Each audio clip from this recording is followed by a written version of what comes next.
Radhe Radhe friends, जय माता दी। कैसे हो आप सब लोग। नवरात्रि की बहुत बहुत शुभकामनाएं। फ्रेंड्स, आज के वीडियो में हम देखेंगे नवरात्रि की संपूर्ण पूजन सामग्री। 9 दिन की पूजा के लिए हमें बहुत सारा सामग्री की आवश्यकता पड़ती है। और अगर हम घर पर गृहस्थ घर पर जब पूजा करते हैं तो जो जो सामग्री की हमें ज़रूरत पड़ेगी वो सभी सामग्री मैंने आज इस वीडियो में आप सभी से शेयर किया है। तो वीडियो को पूरा देख लीजिए, आप लोगों को बहुत हेल्पफुल होगा। और अगर वीडियो पसंद आए तो ज़्यादा से ज़्यादा शेयर कर दीजिएगा। तो चलिए शुरू करती हूँ आज का वीडियो। सबसे पहले तो हमें एक चौकी चाहिए। आप चाहे तो चौकी थोड़ी बड़ी साइज का ले लीजिए ताकि आपको पूरे नवग्रह और संपूर्ण सामान रखने में इजी हो। इसके साथ ही हमें चाहिए माता रानी की फोटो या मूर्ति। आपके मंदिर में जो भी विराजमान है आप उन्हीं की पूजन कर सकते हैं। इसके साथ ही देखिए, गणेश जी की स्थापना करना बहुत ही आवश्यक होता है। बिना गणेश जी की स्थापना किए कोई भी पूजा संपूर्ण नहीं माना जाता है। अगर आपके पास गणेश जी की मूर्ति विग्रह नहीं है तो आप सुपारी से भी लाल कला एक सुपारी ले लीजिए, इसमें लाल कलावा मोड़ के आप गणेश जी की स्वरूप मानकर भी स्थापना कर सकते हैं। इसके बाद हमें चाहिए अक्षत, यानी कि बिना टूटा हुआ चावल। इसी से अष्टदल कमल बनाया जाता है। इसी से हम नवग्रह का भी स्थापना करते हैं और पूजा में भी लगता है। तो अक्षत आपको हमेशा ही थोड़ी सी ज़्यादा परिमाण में लेनी है ताकि पूजा संपूर्ण रूप से अच्छी तरह से संपूर्ण हो सके।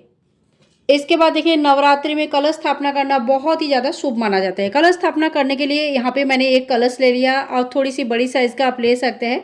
कलश को कंठ तक जल से भर लेनी है और कलश के में डालने के लिए आम या अशोक के इस तरह से 5, 7, 11 पत्ते का एक बंच ले लीजिएगा। अगर बंच मिल जाए तो बहुत अच्छा है क्योंकि ये ज़्यादा देर तक रहता है और सूखता नहीं है।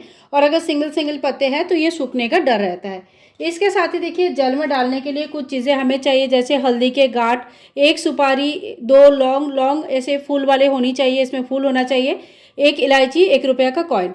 इसके साथ ही अगर आप लक्ष्मी प्राप्ति के लिए विशेष पूजा करना चाहते हैं तो एक कमलगट्टा और साथ ही में एक कौड़ी आप इसमें डाल सकते हैं। ये संपूर्ण आपकी इच्छा है, आप चाहे तो उस चीज़ों को भी ऐड कर सकते हैं। इसके साथ ही कलश स्थापना के लिए एक जल वाला नारियल हमें चाहिए, जटा वाला इस तरह से, और हिलाकर देख लीजिएगा कि इसमें जल होना आवश्यक है।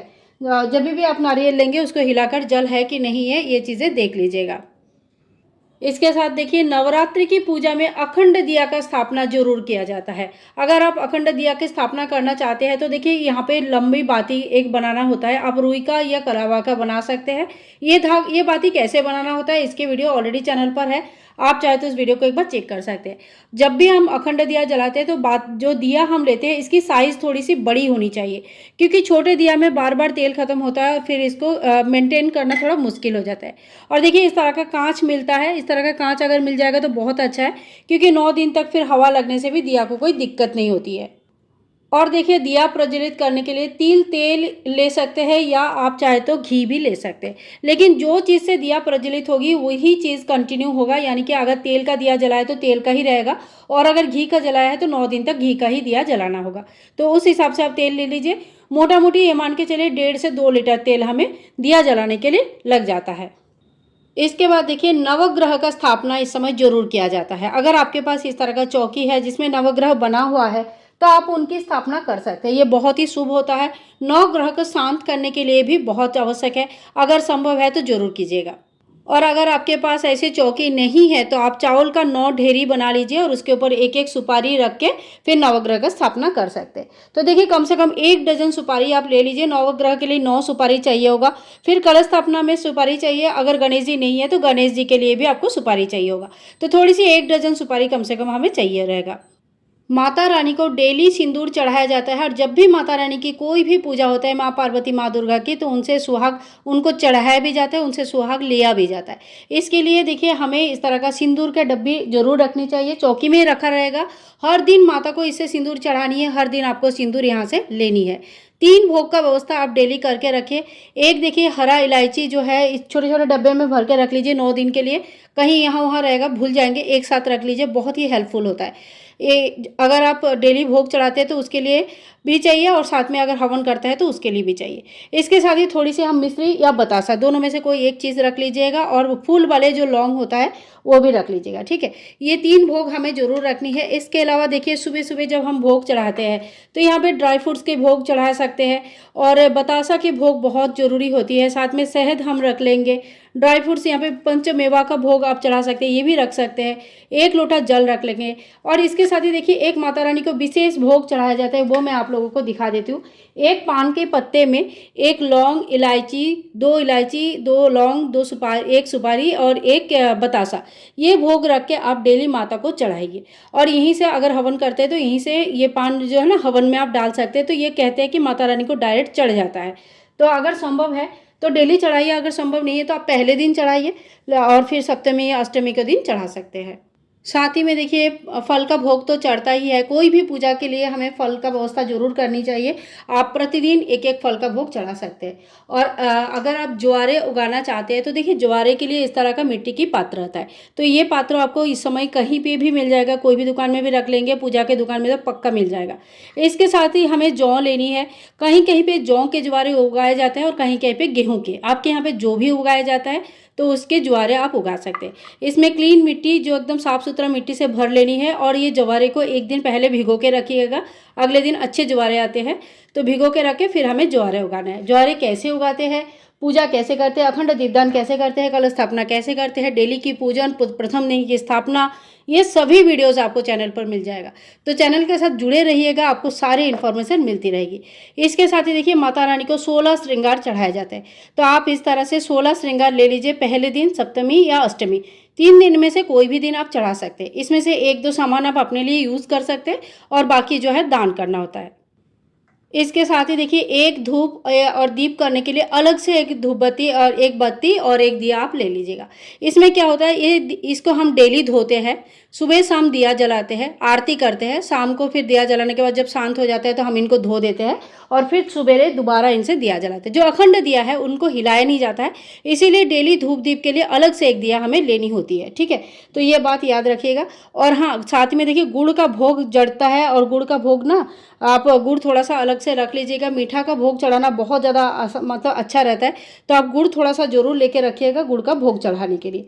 इसके बाद देखिए जो नॉर्मल पूजा सामग्री है वो हम देख लेते हैं। तो इसमें ज़्यादा कुछ नहीं है, कपूर ले लीजिए थोड़ा आरती करने के लिए, थोड़ी सी हमें इत्र लेनी है, माता रानी को इत्र लगानी है, कलावा ज़्यादा परिमाण में लेनी है और साथ ही में जनेऊ, एक पीला जनेऊ ले लीजिए, गणेश जी को पहले दिन चढ़ता है। और इसके साथ ही हम चंदन घोल के ले लेंगे, रोली घोल के ले लेंगे और थोड़ी सी दक्षिणा ले लेंगे। तो देखिए दक्षिणा जो होता है आप चाहे तो डेली चढ़ा सकते हैं, आप चाहे तो पहले दिन या लास्ट दिन चढ़ा सकते हैं, लेकिन पूरे पूजा में एक बार न एक बार हमें दक्षिणा जरूर चढ़ानी होती है। इसके बाद देखिए अगर आप माता रानी के ध्वजा लगाते हैं तो आप माता रानी का ध्वजा लेके आ सकते हैं और अगर पिछले साल का ध्वजा आपके पास सुरक्षित रखा हुआ है, टूटा फूटा नहीं है, तो आप उन्हें भी यूज़ कर सकते हैं। तो ध्वजा अगर आपके यहाँ चढ़ता है तो आप ज़रूर लगाइएगा। इसके बाद देखिए आज के दिन फिर पाठ किया जाता है। पाठ के लिए आप कोई भी बुक्स जो नवरात्रि के 9 दिन के पाठ के बुक्स आते हैं ये भी ले सकते हैं। सप्तशती पाठ के बुक आते हैं, श्री श्री चंडी पाठ आते हैं, ये भी ले सकते हैं, ये पाठ करने हैं। और अगर आप नाम जप करना चाहते हैं तो रुद्राक्ष की माला ले लीजिएगा। रुद्राक्ष की माला अगर आपको नहीं मिलता है तो चंदन की माला बहुत ही आसानी से मिल जाता है, आपको चंदन की माला मिल जाएंगे तो आप उससे भी डेली जप कर सकते हैं। जो भी नियम लेंगे पहले दिन लेना है और उसी को 9 दिन तक कंटिन्यू करनी है। टाइम भी कोशिश कीजिएगा फिक्स रखने के लिए, जैसे आपको अगर सुबह पूजा करने का टाइम है, मंत्र जप करना, पाठ करना, तो आप सुबह कीजिए। टाइम नहीं है आप शाम के लिए नियम लीजिए, शाम को कीजिएगा। इसके साथ ही देखिए डेली हवन किया जाता है। अगर डेली हवन आप कर सकते हैं तो बहुत अच्छा है, नहीं तो पहले दिन सप्तमी और अष्टमी के दिन आप हवन जरूर कर लीजिएगा। तो हवन के लिए आप कोई भी मिट्टी के पात्र ले सकते हैं, हवन कुंड आता है वो ले सकते हैं, जो भी व्यवस्था है उसमें कर सकते हैं।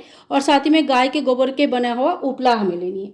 तो यहाँ पे गाय का गोबर का उपला हमने ले लिया है। साथ में देखिए रेडीमेड हवन सामग्री आता है, आप चाहे तो ये भी ले सकते हैं, चाहे तो घर पर बना सकते हैं, जैसे आपकी श्रद्धा है उस हिसाब से आप कर सकते हैं। साथ ही में हमें माचिस ले लेनी है और हवन करने के लिए गाय के शुद्ध देसी घी लेनी है। आप चाहे तो घर पर बनाकर यूज़ कर सकते हैं या तो फिर बाजार से भी खरीद सकते हैं। प्रतिदिन हमें धूप दीप करनी होती है, इसीलिए एक धूप आप जरूर ले लीजिएगा। पूरे पूजा में एक धूप तो लग ही जाता है, तो एक धूप यहाँ पे मैंने ले लिया है। और अगर रोज़ हवन नहीं कर सकते हैं तो देखिए ये बहुत ही एक मतलब आसान और छोटा सा उपाय बता रही हूँ, कोई प्रमोशनल वीडियो नहीं है। इसमें आप इस तरह का सम्राणी कप आते हैं, इसे आप सुबह शाम प्रज्वलित करें, इससे घर की नकारात्मक ऊर्जाएं जो है कम हो जाती है और घर में पॉजिटिविटी आती है। डेली हवन करना अगर बहुत अच्छा है लेकिन संभव नहीं है तो आप सिर्फ 3 दिन हवन करें, या तो फिर कम से कम अष्टमी के दिन हवन करें, पहले दिन और अष्टमी के दिन हवन करें और रोज़ सुबह शाम सम्राणी कप जलाएं, ये भी बहुत अच्छा रहता है। और इसके बाद फूल तो हमें चाहिए, कोई भी पूजा में हमें फूल ज़रूर चाहिए होता है, तो लाल फूल की अगर व्यवस्था कर पाए तो बहुत अच्छा है। माता रानी को बेल पत्र भी बहुत प्रिय होता है। बहुत जगह पे, हमारे गांव पे भी, जो हमारे घर पे जो दुर्गा पूजा होता है वहाँ पे भी अष्टमी के दिन या हो सके तो डेली ये 108 बेलपत्र की माला माँ दुर्गा को पहनाया जाता है। बहुत ही अच्छा माना जाता है, शुभ माना जाता है। संभव नहीं है घर पे कर रहे हैं तो 11-21 बेलपत्र की माला बनाकर भी पहना सकते हैं।